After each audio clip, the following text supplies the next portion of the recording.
Welcome to the Mets Pod, presented by Tri-State Cadillac. On today's show, we go through the very early stages of free agency, including a few additions, subtractions, your weekly Juan Soto and Pete Alonso discussions, and more. We also answer your mailbag questions throughout the show, debut a new segment, and check in on Jett and Drew Gilbert in the Arizona Fall League. So subscribe to the Mets Pod on Apple Podcasts, Spotify.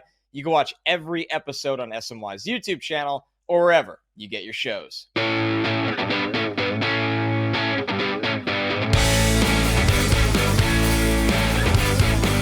What's up, everybody? Welcome to the Mets Pod, presented by Tri-State Cadillac. Visit your Tri-State Cadillac dealer today and subscribe to the Mets Pod at Apple Podcasts, Spotify, or wherever you get your pods. If you'd like to drop us a review, drop us a mailbag question with that review. Watch us on YouTube. And, of course, ask mailbag questions in the comments under the show there as well. I'm your host, Connor Rogers, joined as always by my co-host, Joe DeMayo. The offseason is quickly off to a fast start. The GM meetings are underway. Let's talk all the moves made already and the many moves to come. Joe, here's our recap since we were last on the microphones here. Kevin Herget, Luis De Los Santos, a utility man. We'll get to Herget in just a second because he's an interesting arm added, and these were claims. And then Dylan Covey and Chris Tavensky were signings. Covey gets a major league deal, a guy that was injured for the first half of last year and came back and looked pretty good in the minor leagues. And then Tavensky gets a minor league deal, a classic flyer on an arm. We'll go one by one here, Joe, but let's start with, who do you think is the most intriguing of the bunch? Obviously, Covey getting a major league deal holds the most weight, I think.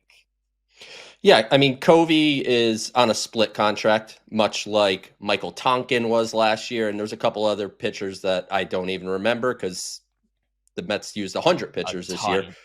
But it's a split contract, so it's just a partially guaranteed deal. This salary if he's in the majors, this salary if he's in the minors, and he'll hold the spot on the 40-man roster.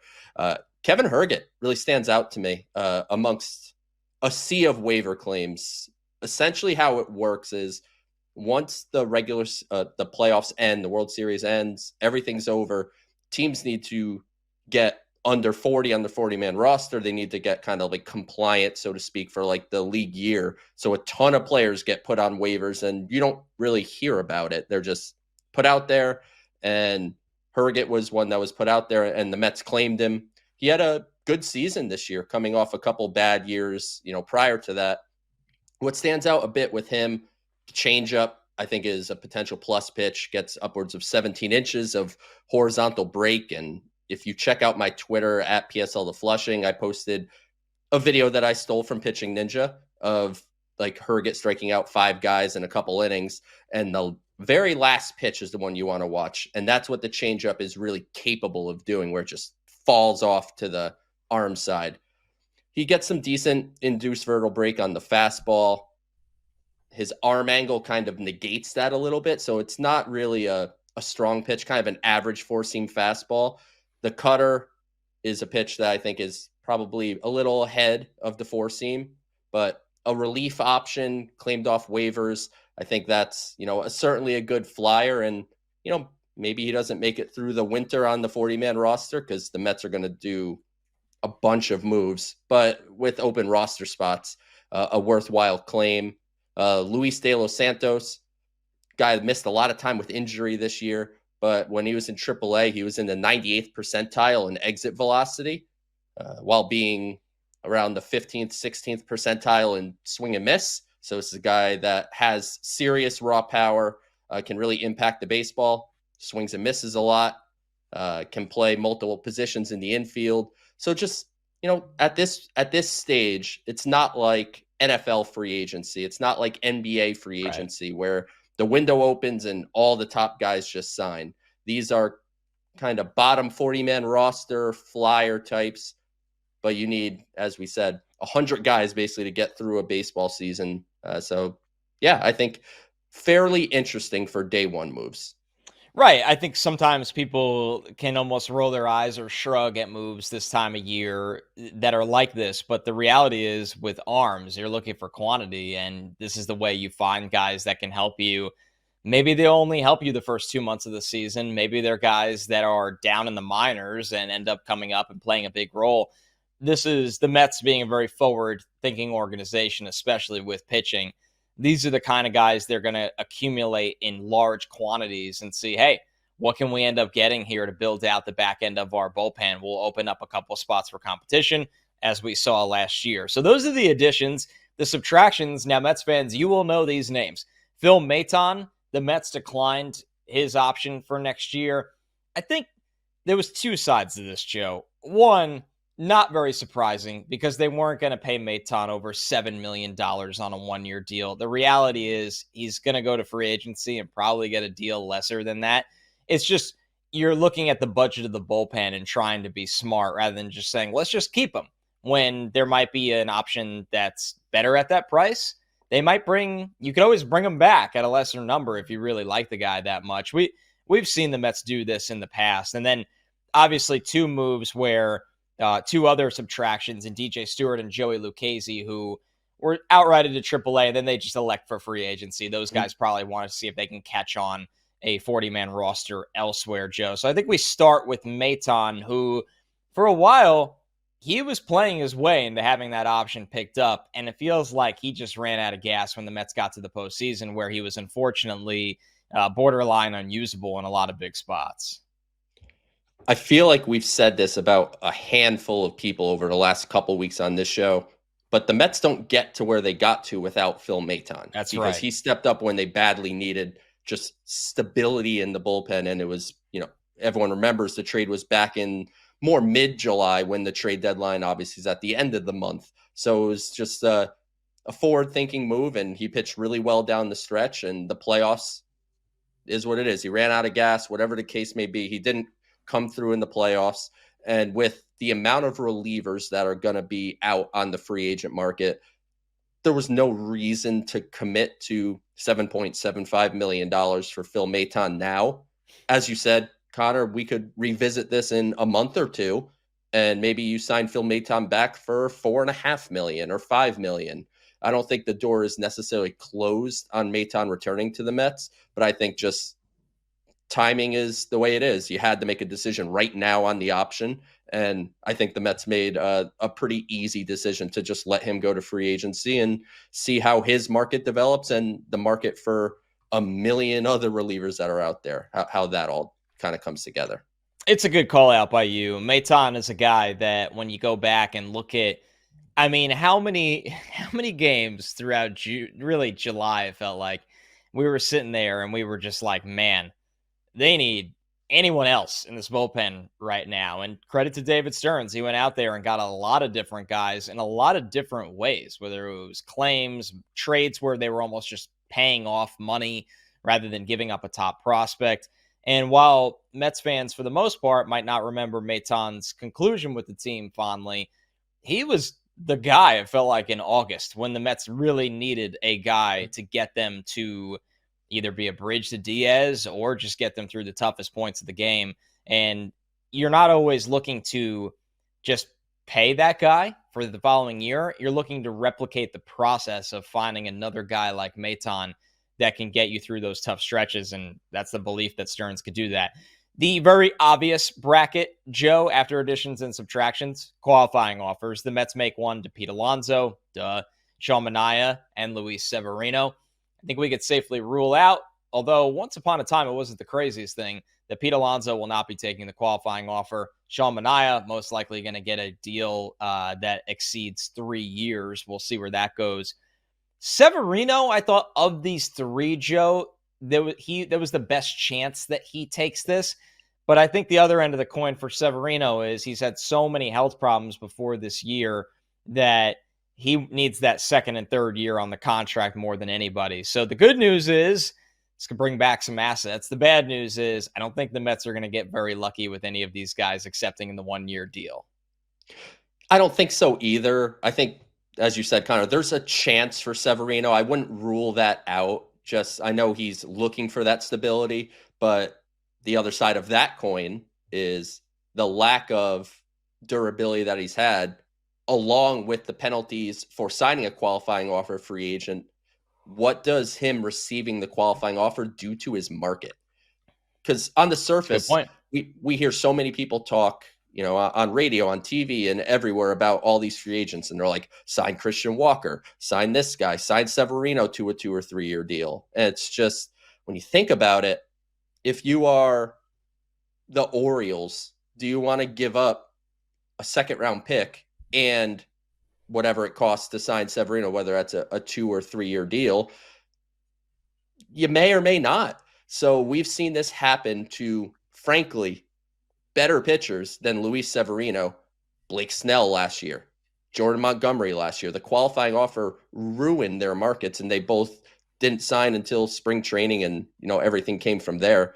But whether Severino accepts the qualifying offer or not, I'm interested in bringing him back if I could keep it to 2 years. I'm not opposed to Severino beyond 1 year, just not obviously looking to do a long-term deal. And Manaea and Alonso, as you said, those are obvious qualifying offers to make, and they will obviously be declined, and one or both may be back in New York. Just going to have to see how those markets truly develop. It's something that we discuss a lot. When guys have the qualifying offer attached to them outside of the biggest names in the sport, right, it hinders their market. And this is the CBA that the players have, right? So it is what it is. There's a lot of things that go the players' way. There's a lot of things that go the team's way. And you're right, Joe.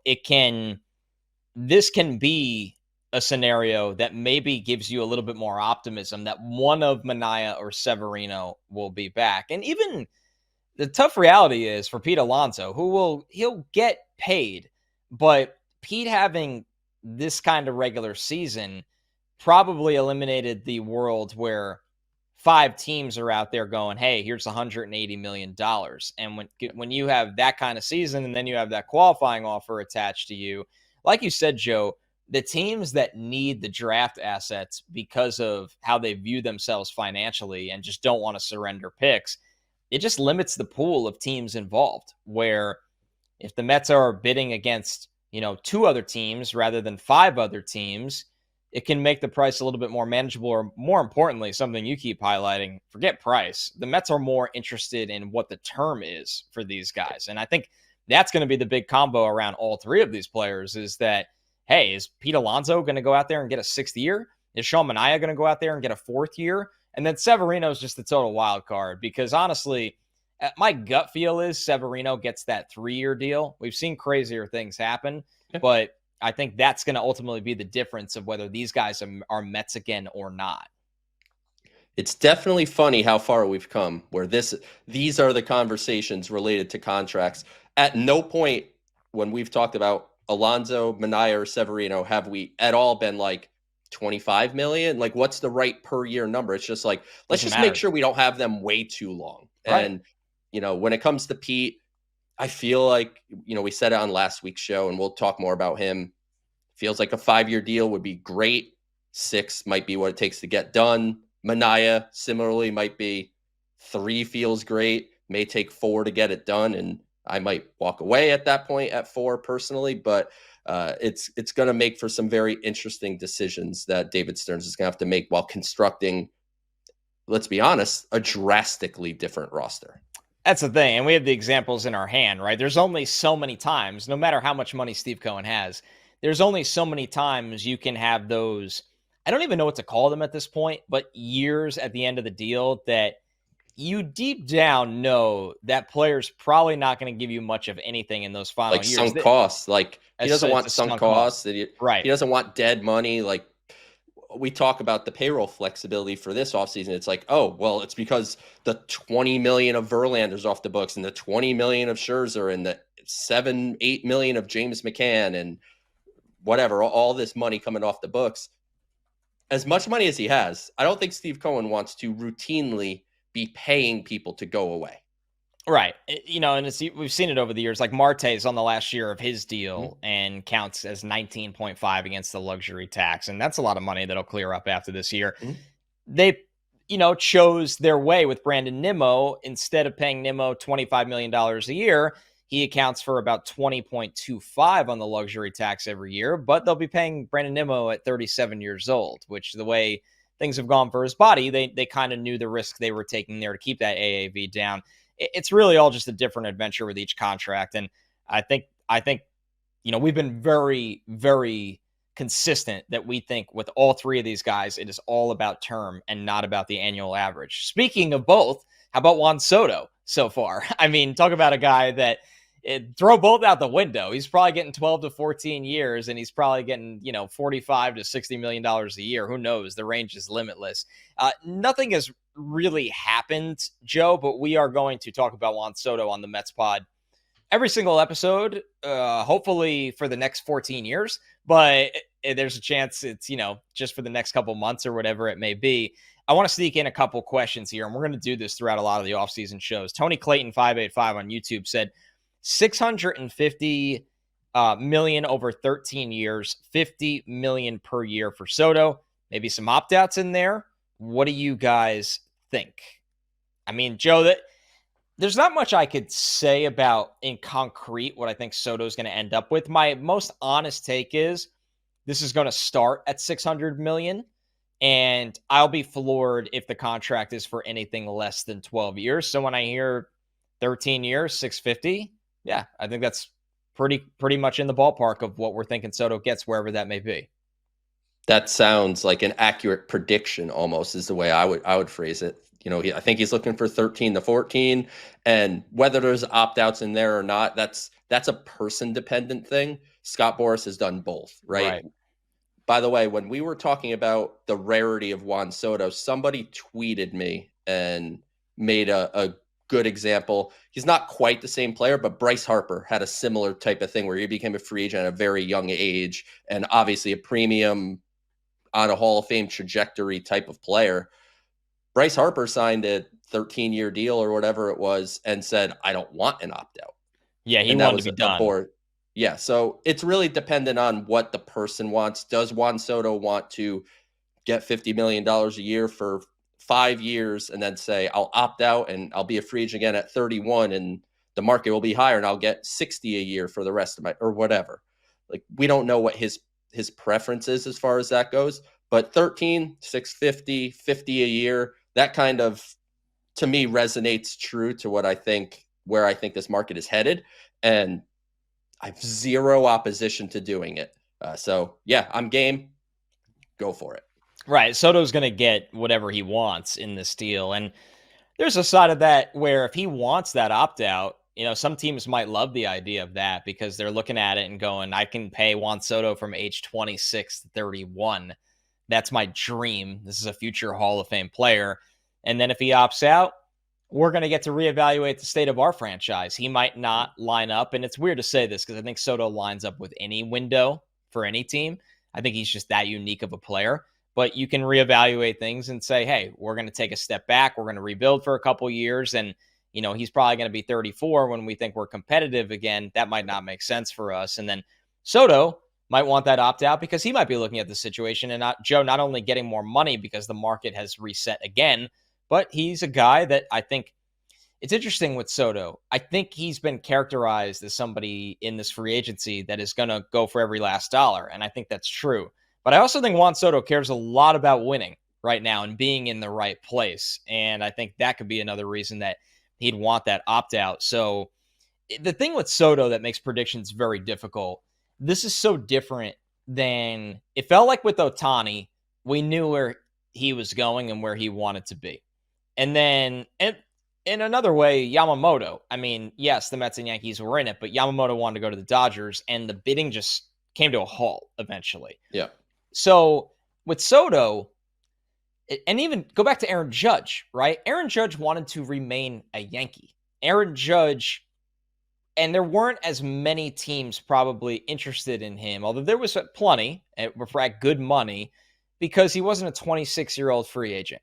Right. So, and a lot of teams view power declining. That didn't really go that way. Judge has been incredible. I think, Joe, what's just so interesting with Soto is, and hard to predict, is he's 26, and if the Mets want him and the Yankees feel like they have to keep him and then throw another team or two in there, what's stopping this thing from running up to $725 million? I mean, if you have two teams that feel like we have to have this guy And I believe that the Mets think they have to have him. And I don't think I need to sit here and convince you that the Yankees probably feel like they have to have him. It's an amazing spot for Soto to be in. And unlike those guys over previous years where they knew where they wanted to be, Soto isn't tied to that in the same way, where this thing could just keep running up and up and up. Yeah, Scott Boras did this with A-Rod. You brought up the A-Rod example from 25 years ago now, or whatever it is, which is crazy that that's kind of where we're at. But if you remember way back then, the Mets were at like 168, 170 million which was on him. Nuts at the time. Which at the time 2001. Yeah, crazy money. And Scott Boras managed to get the Rangers to bid against themselves up to 252. I think Soto, the limit, we don't know what it is. And as you said, there's just motivated big market teams. And when you talk about, the desire to win, I think that's a factor here. But if it's a team that's looking to issue a $650 to $720 million contract, I have a suspicion those are only going to be good teams. I don't think any bad teams are about to jump into the Juan Soto fray too heavily. But, man, it's going to be exciting, and it's going to be, I don't know how long of a process. It could be drawn out. It could be a relatively short process. I lean towards it being a less long process because teams like the Mets and Yankees, yes, they desperately want Juan Soto or very much want Juan Soto. But these teams also need to do other things with their baseball team this winter. And not that you really have any right to hold Juan Soto up, right? And be like, you have to decide by tomorrow or we're moving on. He's okay, go ahead, whatever. But I think these teams will want to not move on, but be able to survey other options. And you got to know if you have a $50 million a year outfielder on your roster or not. That determines whether the Mets can go after, call it Corbin Burns or whatever top free agent you want to name. It's impacted by the nature of, is Soto on the payroll or not? And the same goes for the Yankees, maybe even more so, because their payroll situation is not nearly as clear and clean as the Mets is. If the Yankees sign Soto for, call it $50 million a year, they'll be right up against $290 million on their luxury tax payroll. And their owner very publicly in May said having a payroll of $300 million north is not sustainable. I don't know how they build a team with adding Soto, but I'm not here to balance the Yankees checkbooks. No, we are absolutely not. They can figure it out themselves, and good luck. Well, Joe, to piggyback off your point about, why Soto's free agency might not be as long as we're accustomed to, Scott Boras has a massive free agent class this year in terms of overall star impact. He's got Pete Alonso. He's got Corbin Burns. He's got Alex Bregman. And I'm not saying that Boras is going to put aside what's best for Juan Soto, but like you said, those teams have to do business. And he's well aware of that there is you could, kind of evaluate things in a vacuum and do things in a vacuum. But there comes a point where, let's be real. If there's a world where Juan Soto doesn't re-sign with the Yankees have a lot of work to do. And that work could very well include a guy like Alex Bregman, Christian Walker, on and on. That really changes the outlook of their offseason. With the Mets, it changes their outlook of their offseason. There's no denying that. But I don't know if it changes it in that kind of way. I feel like the Mets, it's different because Soto wasn't on the team last year, right? And the Mets were 2 games away from winning the World Series. And the Mets are going to spend a lot of money and do everything they can to make this What team an assumption better. They would have won the World Series. I agree, but what an assumption. From making the World Series. Yeah. And I do think they might have won the World Series. So that's how things go. So, yeah, it's just fascinating. Boras controlling so much of the upper echelon of this free agent market. And I do think things will move fast and furious with Soto. And right at the end of the day, eventually you do hit a wall with a guy in this tier where it's, we keep using the Mets and Yankees for good reason. The Mets sit there and go, hey, here's $730 million over 14 years. And the Yankees are like, hey, we got $690 million over 13 years. It's not like the Pirates are going to call you and be like, hey, we got $800 million over 14 years. It's just such a limited market eventually after a couple weeks of negotiating because it's Juan Soto. It's not like a guy Like Manaea to me is actually really interesting because it's pitching, number one. And Manaea, if his term isn't that crazy, everybody's going to be looking for that guy that could take a 3-year contract and you could argue could be a number one or number two at your rotation. It's funny how that Yep. works, but that's just how different of the market it is, where the pool seems a little bigger. And look at it this way. A lot of free agents, Scott Boras needs to make binders and PowerPoints and all this stuff. He needs to convince you that you should be giving Sean Manaea a 4-year deal, or you should be giving Alex Bregman a 7-year deal. And this, and this is why you should. I think he could just show up with a piece of paper that says Juan Soto's the best and slide it across the table. And that's about the pitch that he needs to make. I don't think he needs to convince anybody to give Juan Soto the kind of contract that he's headed towards. So I think that also changes the factors a little bit too. There's not that game necessarily, or I agree. as much of the game of him trying to, in a way, I don't want to say trick because that sounds nefarious, but almost kind of try to trick teams into why a player is worth a longer contract than maybe they deserve. And, often that's how free agency works. It's what they get. Soto, I think, is a very easy pitch to a very select group of teams, and you just have them battle each other for a period of time. And, once Juan Soto can get off of his little Call of Duty thing, like, did you see he posted that on Instagram? Like, he's ready for the offseason. He has Call of Duty on this little baby screen that's in like a travel case.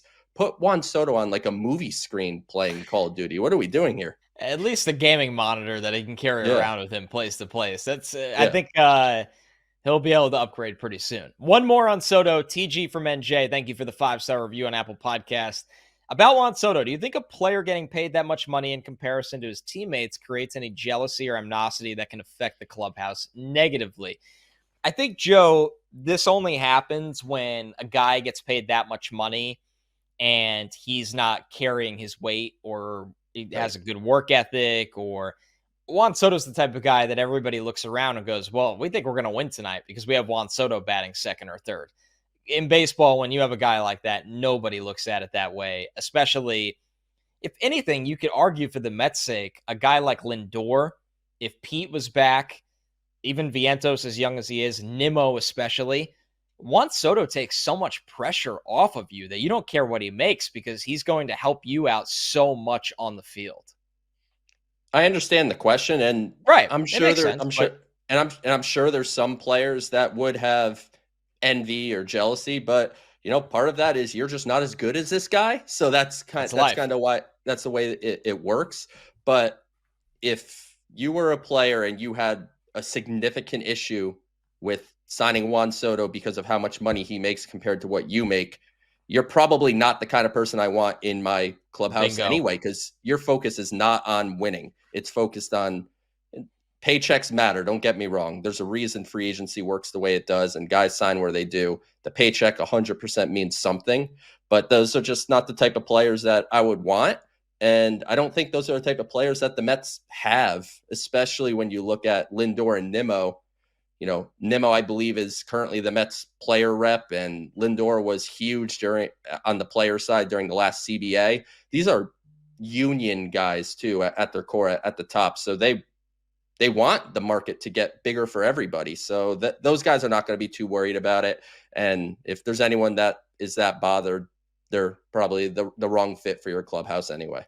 It's not a salary cap league, which helps this, Right. even though there's the luxury tax penalties. It's not like the NFL, Joe, where, obviously it's a sprint to make as much money as you can with how short the shelf life in that league is. And I think, the counter of this too is you gotta look around and go, damn, we have an owner of this organization that's handing out a $600+ million contract. So if I perform here and the fan base falls in love with me and is clamoring to extend me all the time, I have no questions about our financial backing. It's a great feeling to work for an employer where if you perform, you will be rewarded as well as any other organization in the league. And that's where the Mets stand right now. All right, so we move over to Pete Alonso, and this is kind of a repeat of what we said about Soto. If we don't talk about the latest with Pete every week, we get remotely electroshocked. That's absolutely right. There's nothing we can do to control it.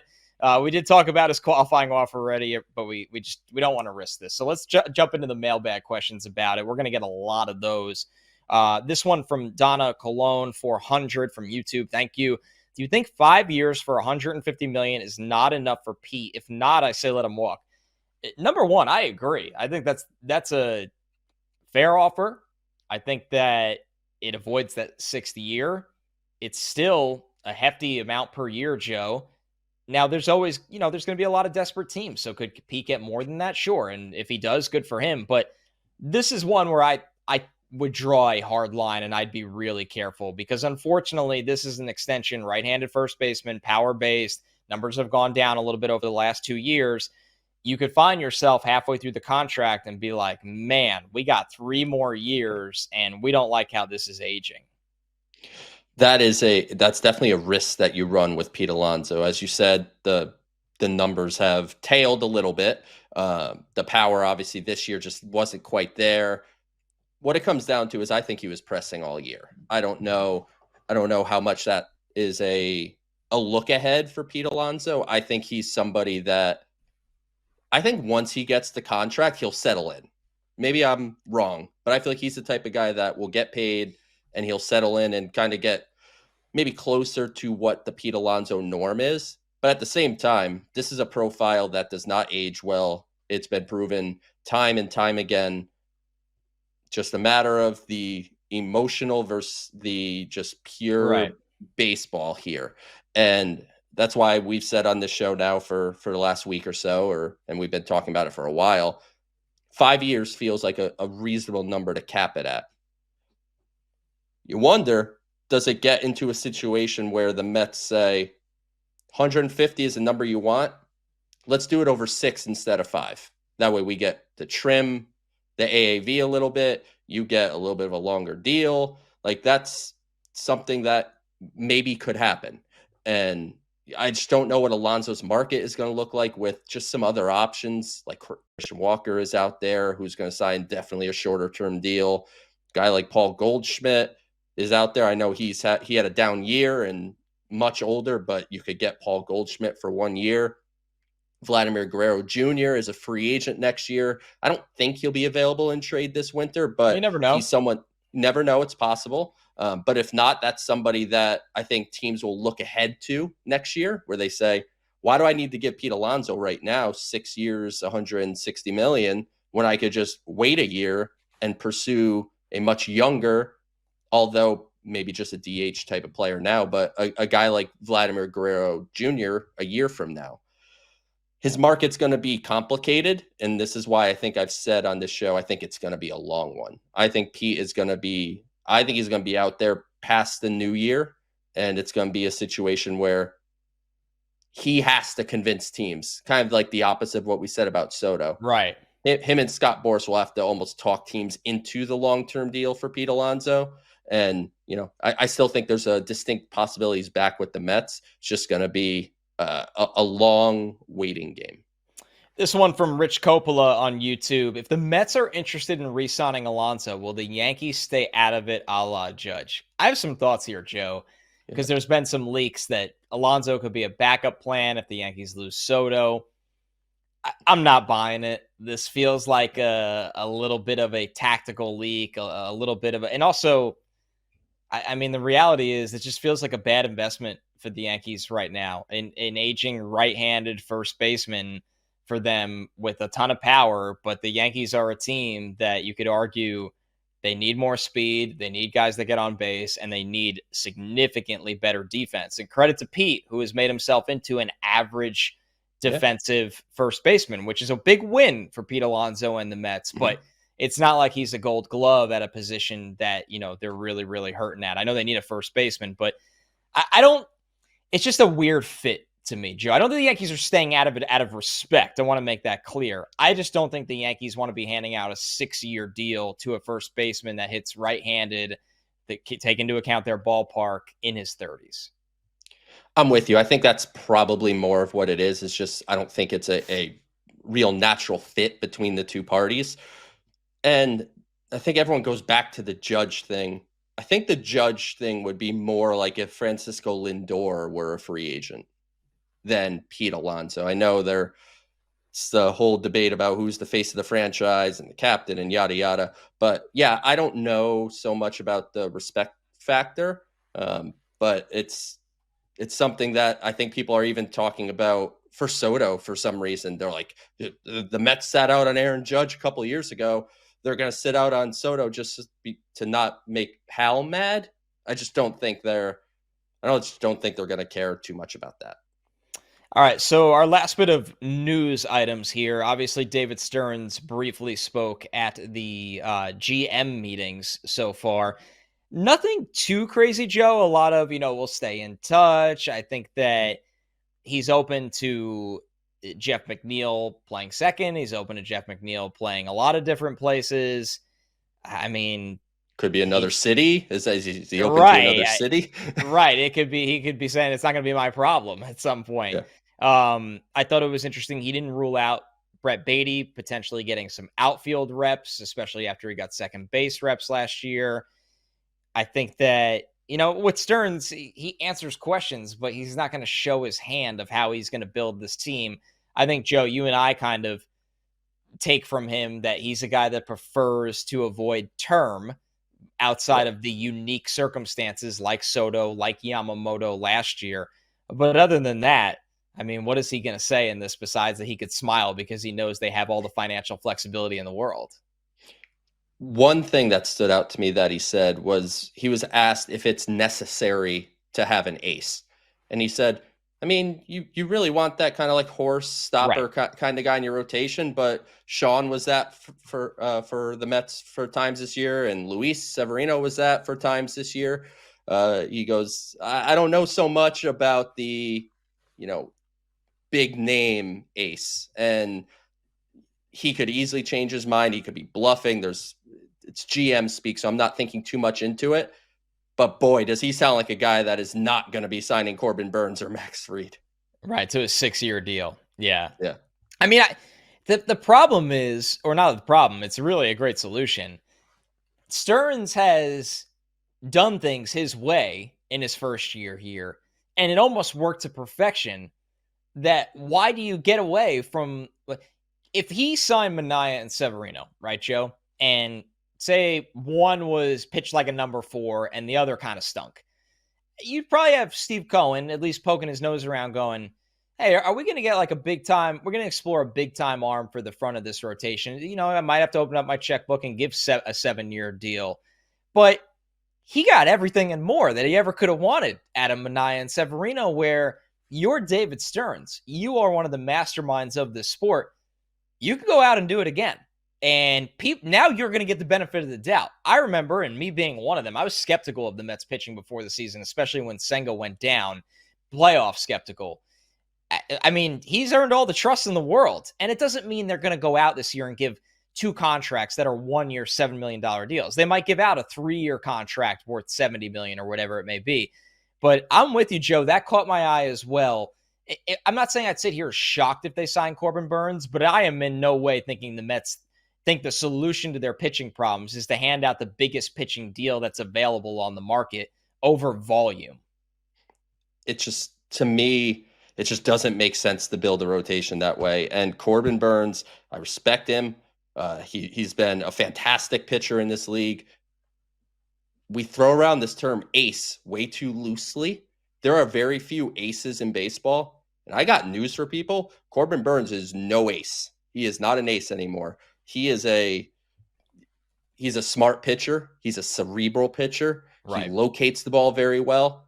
But when you see, all you have to do, just go Corbin Burnes baseball reference and look up his strikeout rate over the last 4 years. That's the biggest thing for me. It's going from here to here to here to here. And if you're watching on YouTube, my finger went from higher to lower because it's just going down year over year.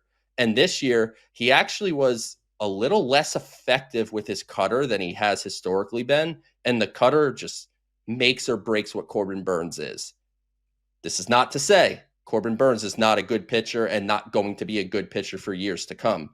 It's not the question here. The question is Corbin Burnes going to be the ace that he is going to be paid as? You're talking 6 years, 7 years, $30 plus million a year. Is Corbin Burnes that? And to me, he's not. So I don't think he applies as the exception. Yoshinobu Yamamoto applied as the exception. Young, incredible stuff.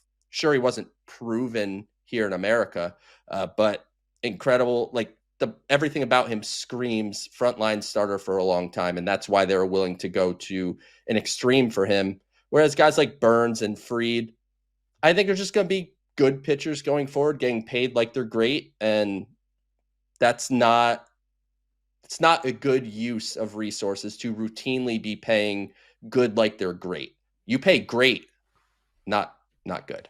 Yeah, I'm with you. I mean, from 2019 to 2021, Burns' K over 9 was 12.6 or higher. And he won a Cy Young in one of those 3 years. Yeah. He's been good since then, the last 3 years, but the K rate's gone down from that 12.6 in that Cy Young year all the way down to 8.4 last year. And that wasn't really an anomaly or an outlier because it was 9.3 the year before that. Really like Corbin Burns, would be excited about Corbin Burns. At the same time, I could sit here and say a 6 to 7 year deal for Corbin Burns is probably not a sound investment. My note was I'm afraid, by the way. My note on Corbin Burns to talk about pitcher was I'm afraid. So, and to be fair to you had that take on Rodon getting a 6 to 7 year deal when he hit free agency, and we all know how that's gone. You're listening to the Mets Pod presented by Tri-State Cadillac. Subscribe to the Mets Pod at Apple Podcasts, Spotify, SNY's YouTube channel, or wherever you get your podcast. We got a new segment. It's called Joe Wrote a Thing, and then the Red Sox took a dump on it. Check out Joe's 9 under the radar free agents the Mets should target during the 2024 offseason. That is on SNY.TV. Nick Pivetta was your top choice, Joe, and then Boston gave him the qualifying offer. But fortunately, there's 8 other players on this list, Joe. Give us some other names, a few other names and nuggets from the piece, and then leave some in the tank so people actually go read the article. The Red Sox are mean. They made me sad. They offered. I guess it was. I mean, they read the article. They realized what fools would we be to just let Nick Pivetta walk out the door for nothing. So they made him the qualifying offer, and perhaps he takes it, and we'll revisit the Nick Pivetta conversation in 12 months. But the way I approach this article and under the radar guys doesn't necessarily mean people that you have never heard of as a baseball player. Like, I put Paul Goldschmidt as an under the radar player. If Pete Alonso is to depart as a free agent, everything that you've heard anyone talk about is you just pivot and you sign Christian Walker. Paul Goldschmidt, although at 37 years old, it looks like things may be trending in the wrong direction, and he's certainly not the MVP candidate that he once was. But there was a couple underlying things that made him kind of interesting. If Pete walks, that you could sign him for a 1-year deal. His exit velocity, 91.2 miles an hour average, 82nd percentile in baseball. His 10.7% barrel rate was in the 73rd percentile, and his hard hit percentage of 49.6 was elite in the 92nd percentile. So Paul Goldschmidt is still hitting the ball hard. It's a little more on the ground than it has been previously, but maybe this is a swing tweak or two away from not unlocking MVP called Paul Goldschmidt, but unlocking above average first baseman for a year. I wanted to approach it much more like, if they can't keep Pete, what's an option? And Goldschmidt is one that stood out. How about an option if they don't get Juan Soto? Because I still think if Juan Soto leaves, the Mets are probably still going to be looking for an outfielder or two. We talked about Cedric Mullins on last week's episode, and I'm now seeing that float around in mainstream media, so it makes me feel somewhat smart. A corner outfielder that wasn't tied to a qualifying offer, probably could be had on more of a 2 to 3 year deal. Tyler O'Neill with the Red Sox. Defensively, he plays both corner spots. He's a touch below average from a range perspective, has a plus throwing arm. He broke out in a big way offensively this year.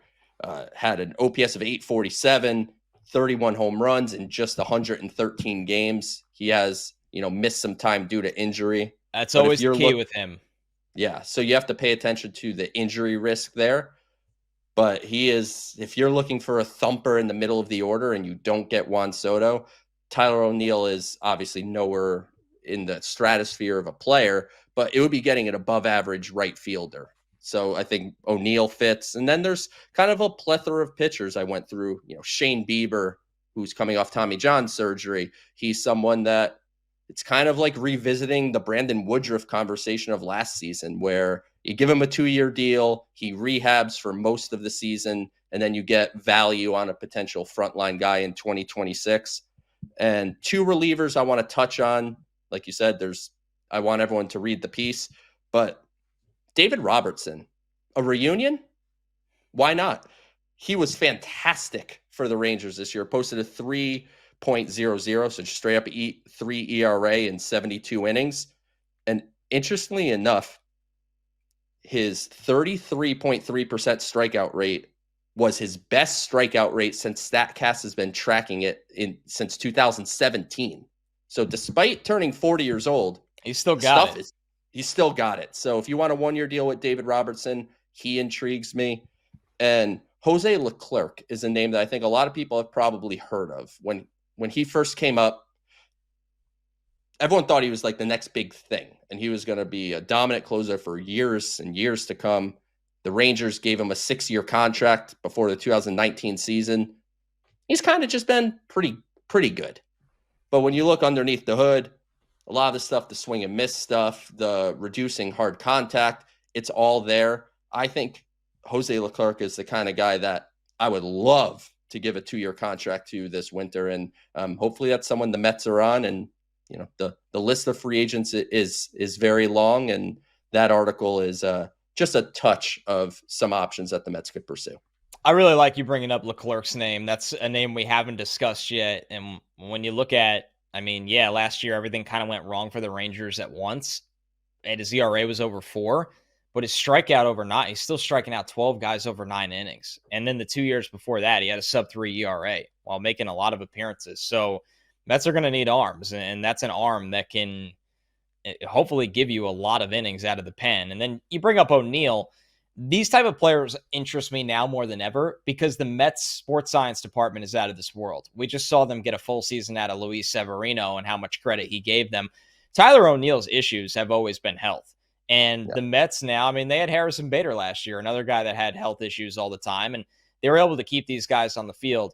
O'Neill is legitimately a 30 home run kind of player when he's right. You look at the 2 years he's done it. He did it in 2021, where everybody thought he was going to be a superstar for the Cardinals after his age 26 season.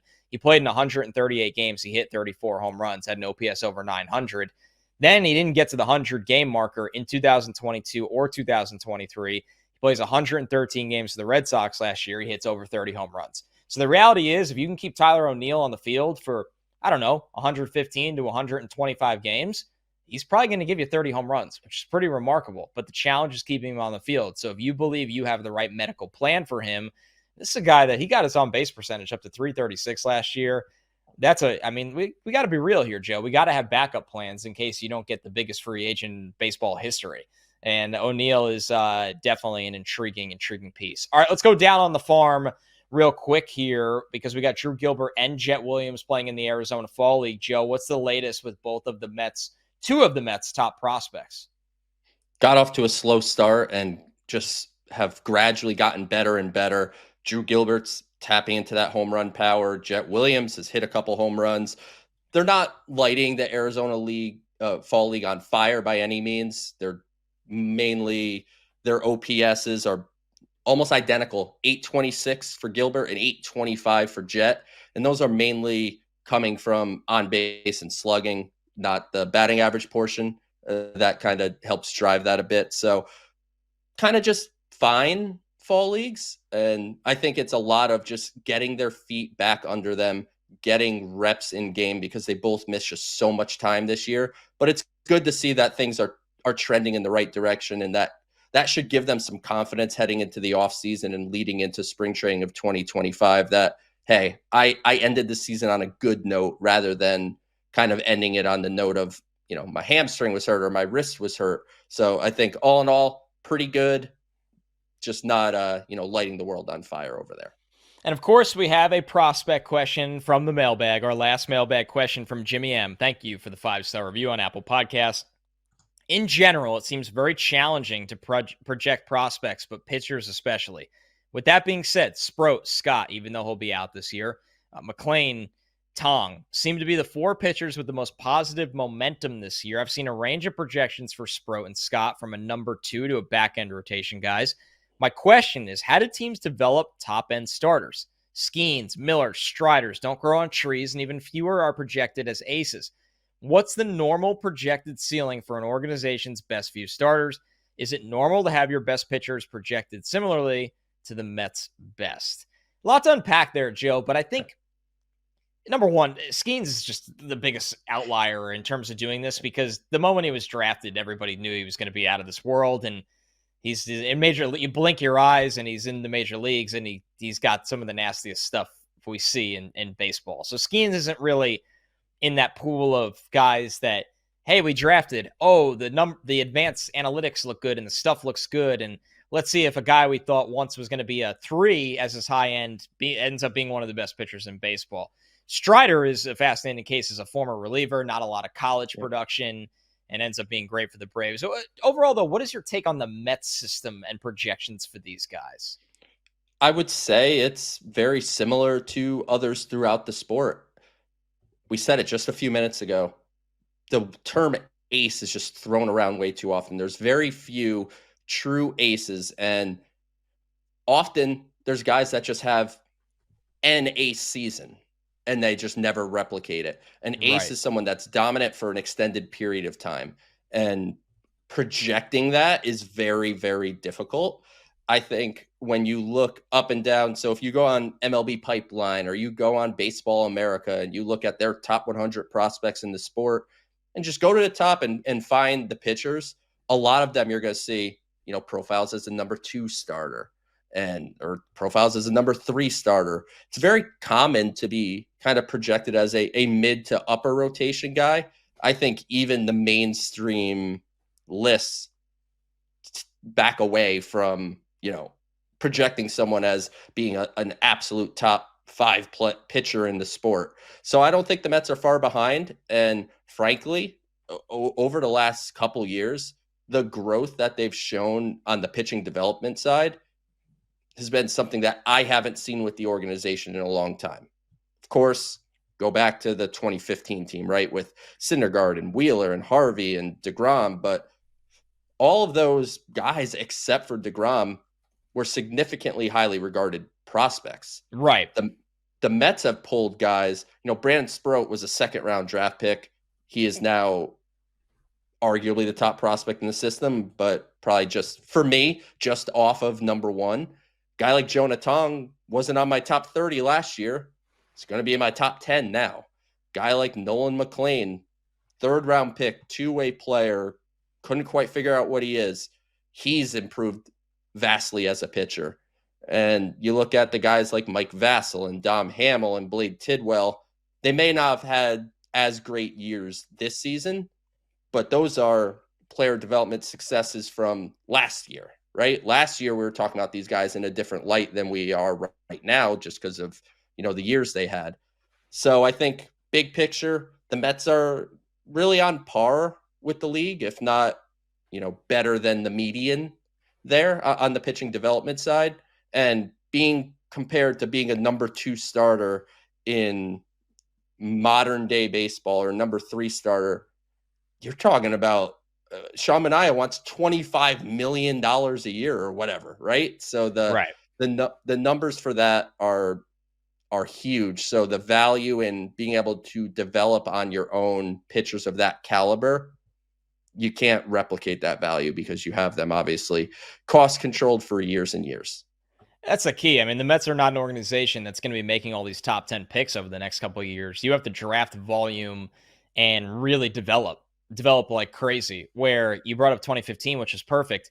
Zach Wheeler was a top 10 pick. Matt Harvey was a top 10 pick. Noah Syndergaard was taken in the the 30s, right? The comp round. Yeah, 38th. Yep. And then Steven Matz was a 2nd-round pick. Those guys had big expectations, and don't get me wrong, they were developed. And DeGrom is just one of the craziest outliers once again of all time. But you're right, Joe. The Mets have built a prospect pool of guys that were not didn't have huge prospect pedigree necessarily, and they've not only scouted their asses off, but also just developed their stuff within the system to get the most out of them. And it's a really, really promising sign for the future of this organization. This is the Mets Pod, presented by Tri-State Cadillac. Visit your Tri-State Cadillac dealer today. Remember to subscribe to the show at Apple Podcasts, Spotify, or wherever you get your podcasts. We are here all offseason, every single week. We're going to talk more Juan Soto. We're going to talk more Pete Alonso, but we open the show with the deep cuts. That's what Joe and I do. You're going to know who the guys fighting for relief spots are on this team, and you're going to know who's on a minor league deal and maybe even surprises us throughout the year. So, of course, leave those questions. You can watch the show on SNY's YouTube channel. Subscribe to SNY's YouTube channel, and you will never miss a show if that's your preferred method of watching or listening to our podcast. Thanks so much, everybody. We'll talk to you soon.